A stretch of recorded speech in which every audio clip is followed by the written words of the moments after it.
حضرت معاذ بن جبل رضی اللہ تعالیٰ عنہ سے روایت ہے کہ ہم رسول اللہ صلی اللہ علیہ وآلہ وسلم کے ساتھ نکلے جس سال تبوک کی لڑائی ہوئی تھی۔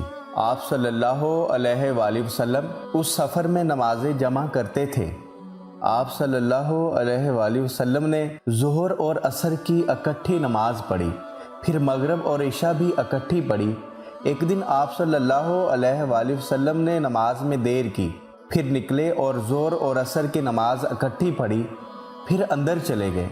پھر اس کے بعد دوبارہ نکلے اور مغرب اور عشاء کی نماز اکٹھی پڑھی۔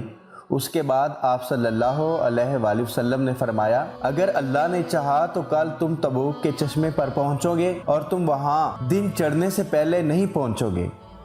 تم میں سے جو کوئی وہاں چشمے پر پہنچے تو میرے آنے تک اس چشمے کے پانی کو ہاتھ نہ لگائے۔ حضرت معاذ رضی اللہ تعالیٰ عنہ فرماتے ہیں، ہم اس چشمے پر پہنچے تو دو آدمی ہم سے پہلے وہاں پہنچ چکے تھے۔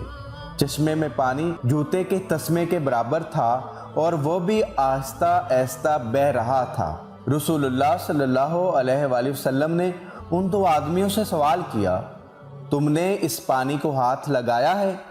انہوں نے کہا ہاں۔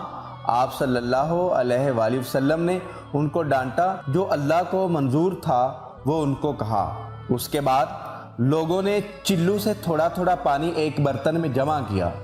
رسول اللہ صلی اللہ علیہ وآلہ وسلم نے اس میں سے اپنے ہاتھ اور اپنا چہرہ دھویا، پھر وہ پانی اس چشمے میں واپس ڈال دیا۔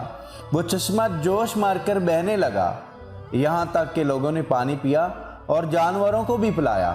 اس کے بعد آپ صلی اللہ علیہ وآلہ وسلم نے فرمایا، اے معاذ، اگر تیری زندگی رہی تو تو دیکھے گا کہ اس چشمے کا پانی باغوں کو بھر دے گا۔